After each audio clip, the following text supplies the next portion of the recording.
C'est ici, la maison familiale de mon père en Normandie. Attends, j'ouvre la porte? Vas-y, entre. Fais comme chez toi. La Normandie, c'est loin de la Côte d'Azur. Tu viens souvent ici?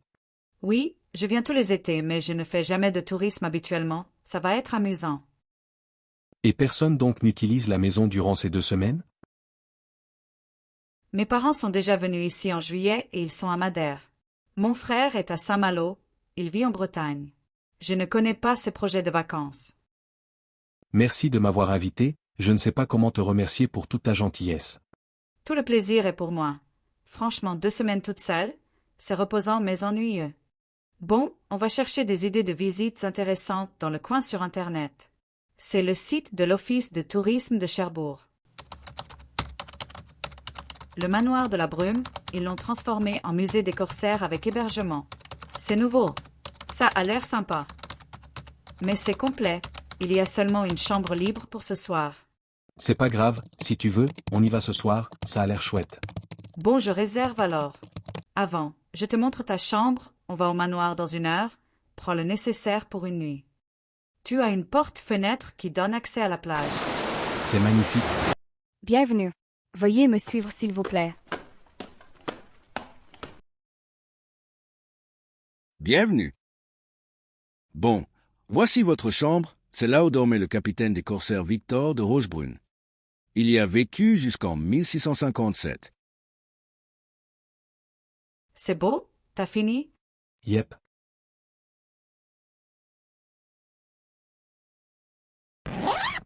Bon ici, vous avez une collection exceptionnelle datant du XVIIIe. Voici le silencieux, le galion du capitaine de Rochebrune. Et voici Victor de Rochebrune, corsaire du roi, né le 14 mars 1625 à Cherbourg. Il avait du charme, il était assez bel homme. Tu aimes les blonds aux yeux bleus en fait, comme ton ex-mari. J'ai pas de type particulier. T'es un peu jaloux? Et pour finir, Élise Beaumont, la femme de son cœur. Purée attends. On dirait toi. Elle te ressemble vraiment. Oui, c'est vrai qu'il y a un petit quelque chose. Un petit quelque chose? Mais c'est ton portrait craché. Peut-être en plus jeune. Bon, allons dîner. C'est un menu gastronomique typique du XVIIIe siècle à Cherbourg. C'est super pour toi d'avoir cette expérience. C'est vrai, passer une nuit dans ce manoir. C'est génial. C'est super bon, c'est vraiment de la cuisine fine. Ton père est né à Cherbourg comme le capitaine de Rochebrune?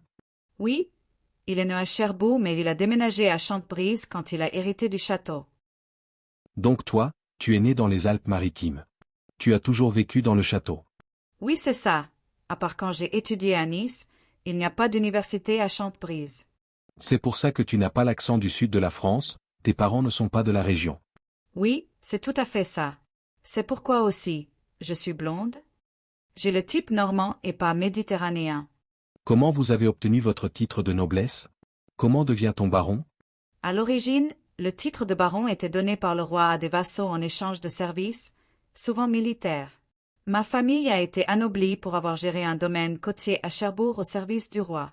Donc, si un vassal gérait bien ses terres et servait fidèlement le roi, il pouvait être élevé au rang de baron. C'était comme passer du statut de serviteur de la couronne à celui de membre officiel de la noblesse. C'est si intéressant l'histoire de France. Ta généalogie me fascine, vraiment. Après, tu veux aller sur la plage? Ouais. Bonne idée.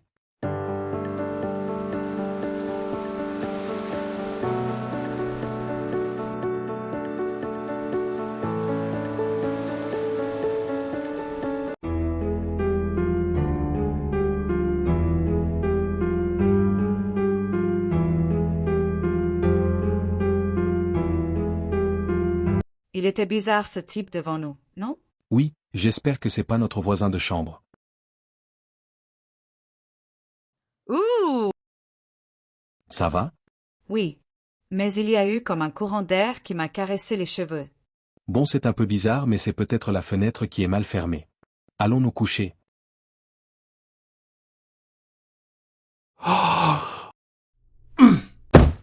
Ça va? C'est comme si un courant d'air m'avait poussé au sol. Tu vas bien? Ouais. Bon, bonne lecture.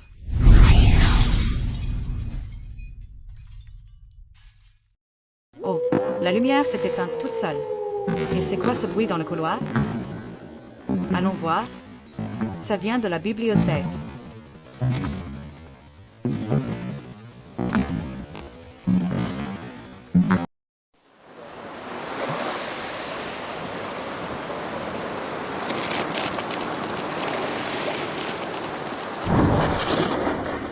Bizarre. Bon, bah y a rien ni personne ici en fait. Regarde, c'est un journal de bord. On m'appelle Victor de Rochebrune, corsaire de Cherbourg, né entre les falaises et les embruns. Ce n'est pas mon vrai nom. Mais le vrai, je dois le taire. J'ai servi le roi, perdu une île aux Caraïbes, et aimé une femme aux yeux couleur des mers du Sud. Mon navire, le silencieux, connaît mes secrets mieux que moi.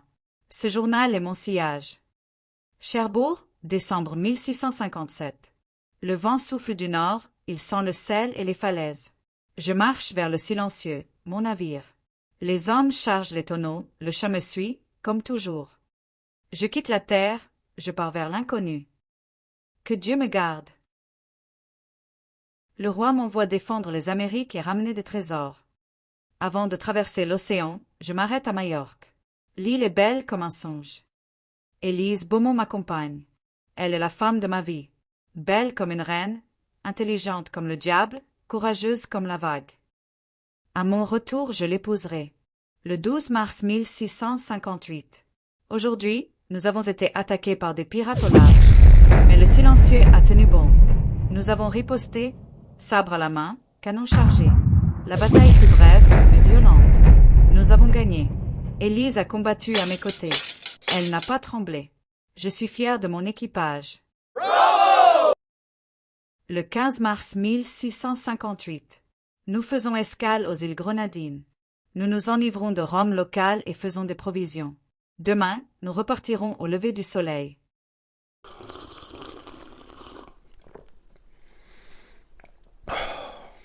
Le 20 mars 1658. Nous reprenons la mer en direction des Amériques. 1000 sabords.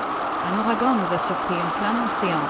La tempête nous a bien secoués, mais nous y avons survécu. Enfin, nous débarquons joyeusement aux Amériques. De nouveaux défis nous attendent. Nous avons besoin de chevaux et nous sommes exténués. Que faire?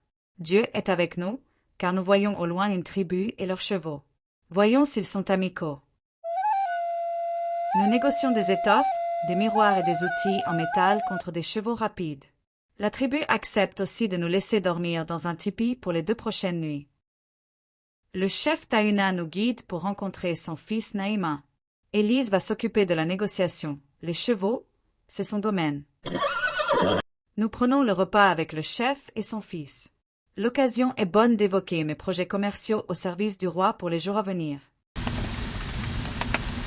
J'ai passé les 2 derniers jours à tracer des cartes et préparer des routes. Élise a préparé les chevaux durant ce temps. La route sera longue et difficile. Je pars pendant 2 semaines avec l'équipage. Élise reste au camp pour sa sécurité, elle veillera sur le bateau à quai.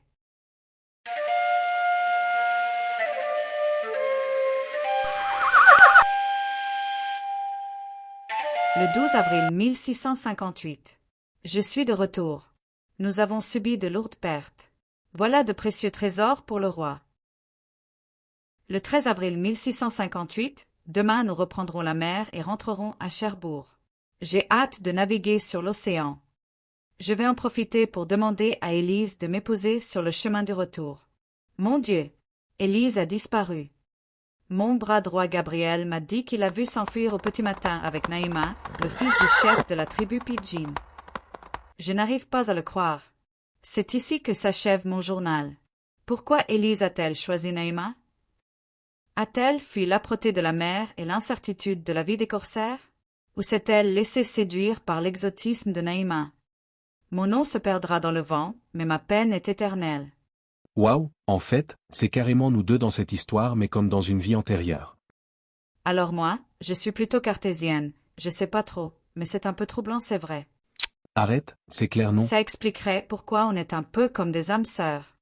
En tout cas, j'ai vraiment de la peine pour Victor, quelle fin tragique. Mais je pense qu'il y a des choses qui se rejouent dans cette vie aussi. Élise, Victor, Naïma. Henri, toi et moi. En fait, c'est un peu troublant, oui. Victor, c'est terrible ce qui vous est arrivé, mais Shane et moi, on n'a rien à voir avec ça.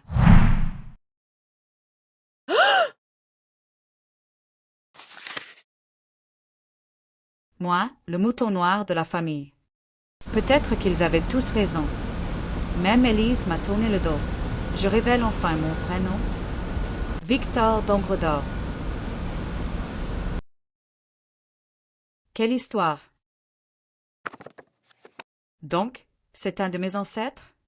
C'était un d'Ombre d'Or, incroyable, non? C'est carrément surréaliste comme histoire. Je ne sais pas quoi te dire d'autre. Oui, C'est c'est bluffant. clair. Oh, mais attends une minute, j'ai une idée. Victor, je vais laver votre nom et célébrer votre mémoire. Je vous le promets.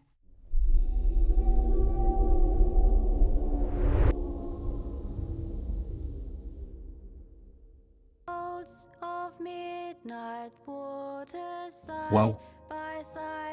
Grâce à toi, Victor va enfin pouvoir reposer en paix. Merci pour lui.